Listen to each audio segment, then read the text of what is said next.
The echo of the dead rings heavily throughout the musty walls of natural stone, painting the atmosphere in a dreary bleakness. Sul Matul sent me here with the hopes of meeting a quiet demise at the hands of his long-dead ancestors. Unbeknownst to him, I find myself staring death in the eye quite often. So much so that only one other name accompanies mine on the Balmora mortuary banned list. Tuna, the corpse fucker. I'm sure you can guess what he did.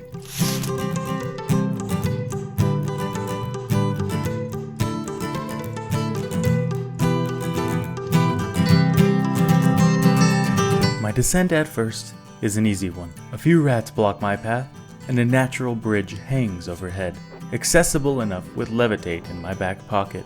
I clear out what dwells below before getting into the tomb proper. The sounds of xylophones weigh heavy on my ears as an entire legion of spoopy boys creep the flooded halls. I hear their spirits cry out in agony as I extinguish their already fading flicker of life, damning their souls to everlasting purgatory.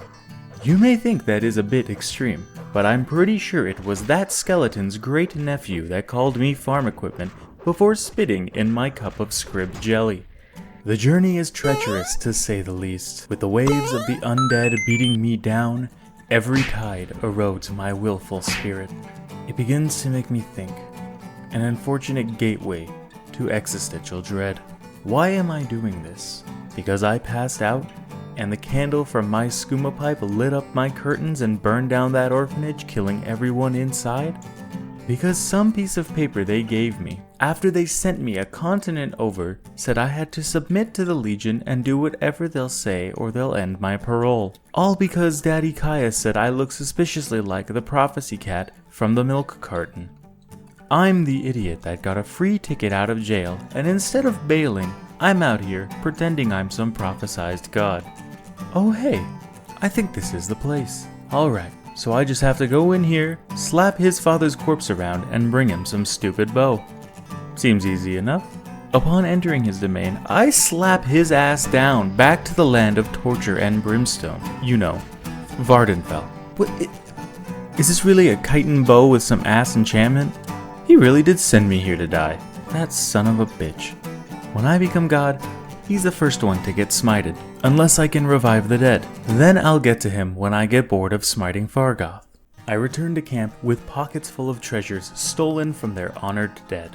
I'm surprised they aren't more upset about this. In fact, it's actually making me a little upset about this. Oh well, I'll genocide them later. You think a bunch of desert hippie nomads would have more drugs around. I return the bow to Soiled Mattress, and he tells me my work has only begun.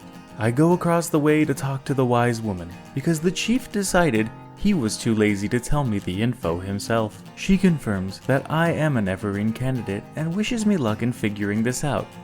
Thanks, lady. A lot of help you were. I nope scroll back to civilization to find out the guards are still upset about the apocalyptic destruction I wrought upon said Yanin. I get the hell out of, wherever I was, and return to the scene of the crime. More witnesses? No wonder the word got out. I dispatch the guards, then check on my homies crashing in Arel. Pad. Everyone is cool, except for the guy who wanted me to rob Fargoth.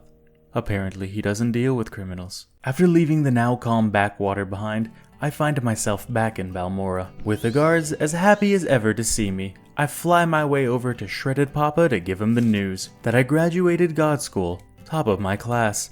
He tells me that is neat, and hangs my diploma from the fridge, using his favorite magnet. Thanks, Pa. He then says I need to go on a suicide mission at some fort I've never heard of to deal with cultist agents that want nothing more than my head on a stake.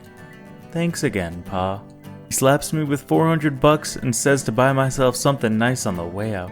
Upon exiting, I quickly take to the skies to run some errands. I level my block as high as I can, bribing my way through the process. After I become an expert, I decide these guards are pissing me off. I like using my legs, and floating around all the time makes me feel like a dirty Dunmer. So I rile up the crowd and run them into the river. They're the sewage drain's problem now.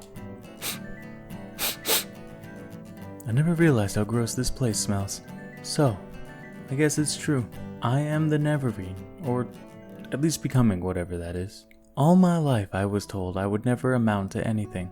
My damaged childhood consisting of beatings from the bigger kids, robbings from the sketchier ones, and crushing rejection from my high school crush, will refuse to date you, all accumulated into an essence of self-depreciating ideals.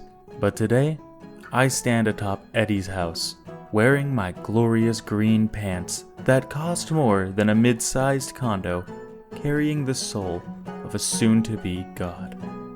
Take that, Reggie from gym class.